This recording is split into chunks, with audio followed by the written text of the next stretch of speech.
किसको मारना है? सभी कटुओं को, मूल्य को। রহমতুল্লাহি বারাকাতুহুম। আপনারা অনেকেই এই ভিডিওটি দেখেছেন, যেটি স্ক্রিনে চলছে, এই ভাইরাল ভিডিও। আপনাদেরকে আরেকটি ভিডিও দেখাবো, যেটি ইতিপূর্বে প্রায় মাস 6 আগে উত্তরপ্রদেশে মাওলানা সালমান আজহারির ফটো।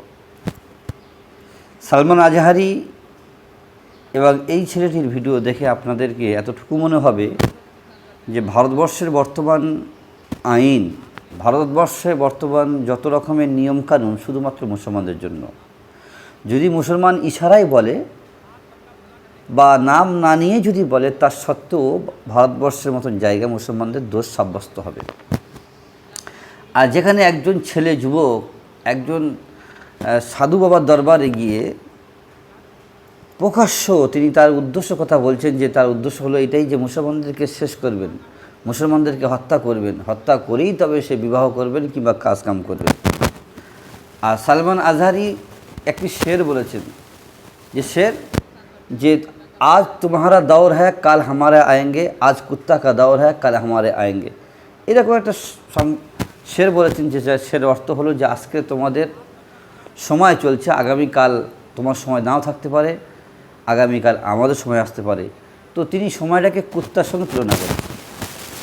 ব্যাস এটি তিনি বিশাল কিছু দেশের আইন ভঙ্গ করেছেন। একটা অপবাদ দিয়ে তাঁকে জেলের মধ্যে আজও রয়েছে, জেলের মধ্যে। আল্লাহ জানে এখন কতদিন থাকতে হবে। শুধু সালমান আজহারি নয়, সালমান আজহারির মতন এরকম হাজার হাজার মুসলিম যুবক এবং আলেমরা যারা আজ ভারতবর্ষের মতন বিভিন্ন জায়গায় বিভিন্ন রাজ্যে তারা জেলের মধ্যে রয়েছে।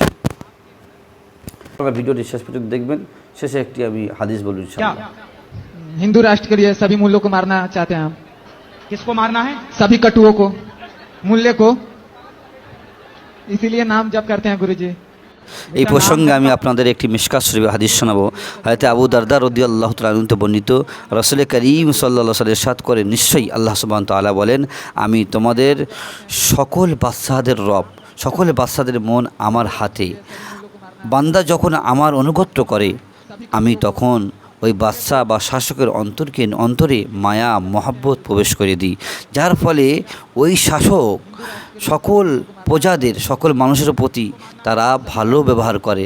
আর যখন বান্দা আমার প্রতি অসন্তুষ্ট করে, আমার হুকুমকে অমান্য করে, তখন আমি বান্দাদের প্রতি এমন জালেম শাসককে, বান্দা আমার অনুগত্য করে না, তখন আমি বান্দাদের প্রতি এমন একটি জালেম শাসককে নিযুক্ত করি যার মনে মায়া দয়া কিছু থাকে না।